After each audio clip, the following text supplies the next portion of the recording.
Kate and Meghan's recent appearances spark immediate comparisons between them, but way beyond how did they look, there's a very good body language lessons to be learned from both. Welcome back, my body language buddies. My name is Jesus Enrique Rosas. I'm the body language guy, and it would be great if you join us by just liking this video, subscribing, and hitting that bell.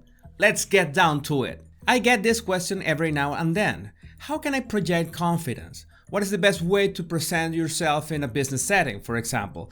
What is the right body language of sales and negotiations? And maybe you have stumbled upon these lists that suggest how you have to stand, how to give a good handshake, or how to use active listening. And in many ways, these lists are right, but they don't address the core concept of what body language is about. And that is trust. Everyone is going to be more comfortable doing business with people that they trust.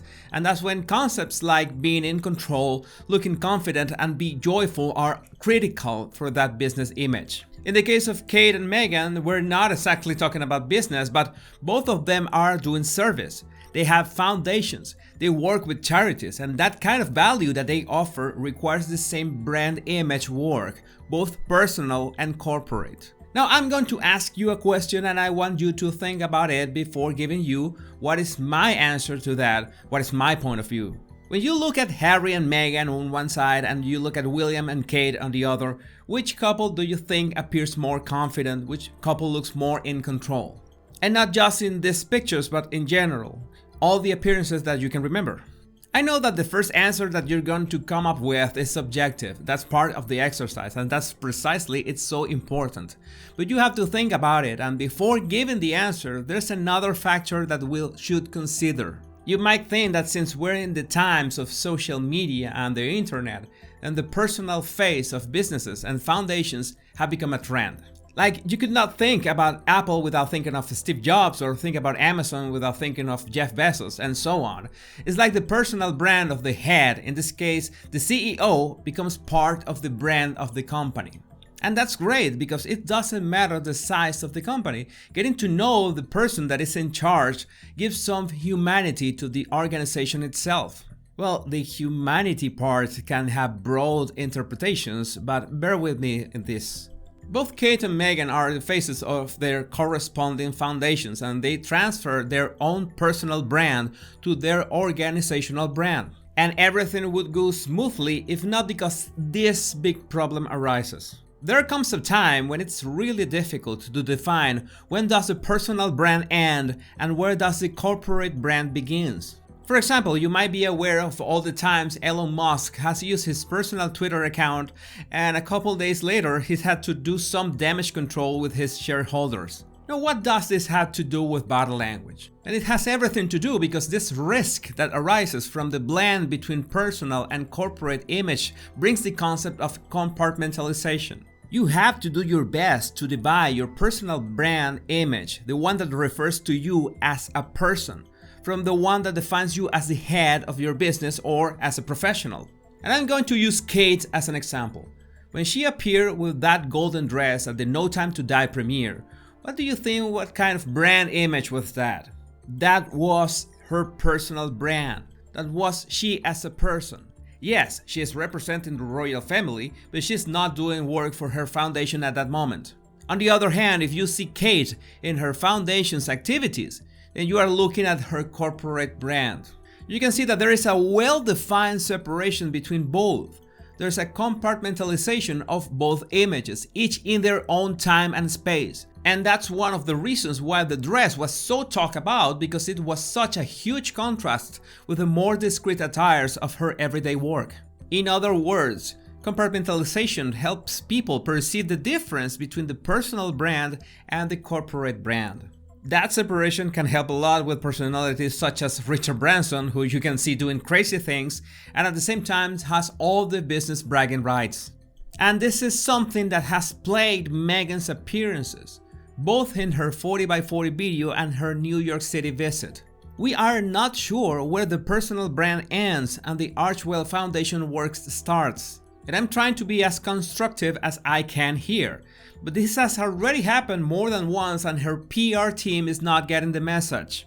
That's why there is such interference in the way she dresses, her accessories, the transport she uses, and her message for struggling people and the difficulties the world is going through.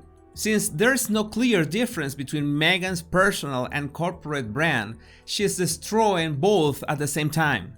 And it's not like the royal family does not have the access to the same luxuries, such as private flying, but it's the way how you manage that.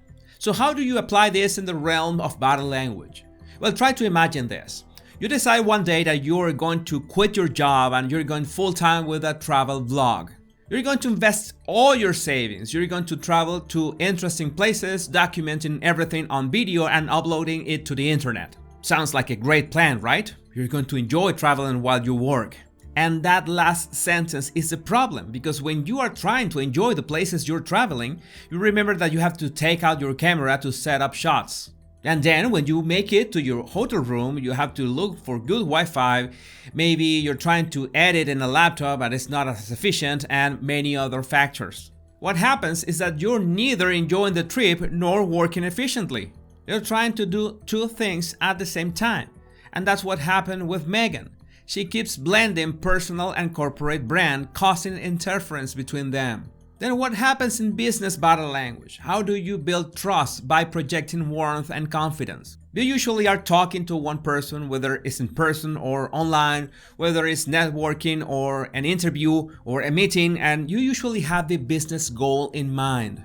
I have to close this deal, I have to get this job, that kind of thoughts. And that makes you anxious, and it will show in your body language. And there will be no list of tips that will be able to help you with that. Going back to the beginning of this video, business is always about trust, and even if you're in a business setting, you have to consciously separate your business goals from your interactions as a person. Because in the end, what you really want is to establish a relationship with the other person, a relationship based on trust. That's why it's so important to compartmentalize your business goals from the way you build trust with the other person. If you think about it, the way Kate made that impression with her personal brand is going to bring awareness to her foundation. It only happened because both her personal and corporate brands were clearly separated. And when it was time to go in for the kill, well, she went all the way with that. The answer to the question that I made earlier in which one of these couples looks more confident, more joyful, is a matter of perspective. And my personal take on this is that Harry and Meghan did not look as confident or happy in this New York City tour than, say, other activities in other years. I understand that Meghan, after giving birth to her second child, is eager to kickstart her activism, her foundation work. That's something that any woman would like to do, but still, she has to remember that she's in the eye of the storm, so this kind of image mistakes can cost her being called a hypocrite. And that level does not come off easily. Don't forget to download my 100 body language tips right in the description of this video. And for quicker updates on body language and related topics, follow me on Instagram and Twitter. Take care, my body language buddies.